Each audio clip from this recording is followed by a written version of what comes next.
So did you know that Coca-Cola owns all the water in Africa? Um, I have heard that recently, but relative to Dasani specifically. Someone was speaking about Dasani, and I know Coke owns Dasani. And it was Sierra. She was telling me that Dasani owned the aquifers in Africa. And this was yesterday, so just recently I learned this. yeah. And so the price of water is more expensive to them. So then they have to walk. They have to walk 10,000 steps to go get their water from a well so far away. So because it's so expensive to make their own well closer to home. So it's easier to do the walk, huh? Carrying a big... Yeah. Wow.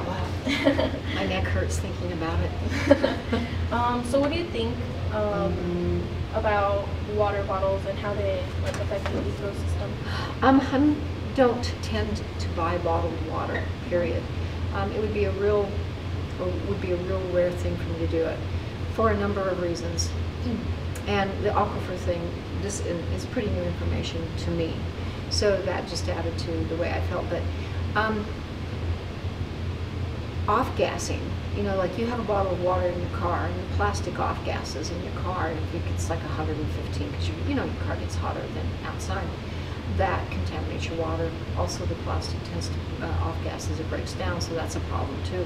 And I'm really not interested in having that in my water. You know Las Vegas. Mm-hmm. Las Vegas, desert. Lots of fountains, lots of water. What the hell? Why do we need all that water in Las Vegas that's so unnecessarily used? Well, the state of Nevada was trying to get Governor Herbert to agree to let Nevada share in our aquifers. And Governor Herbert didn't sign the agreement. To his credit.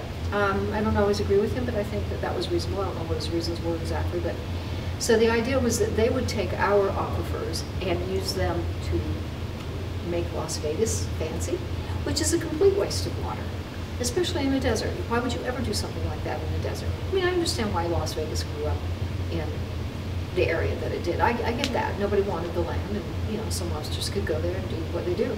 I get that. But you don't want to have metropolises in a place like that. You don't want to have places like Phoenix, where there is no water naturally, and where you have to steal water from other places in order to maintain human life. It just doesn't make sense.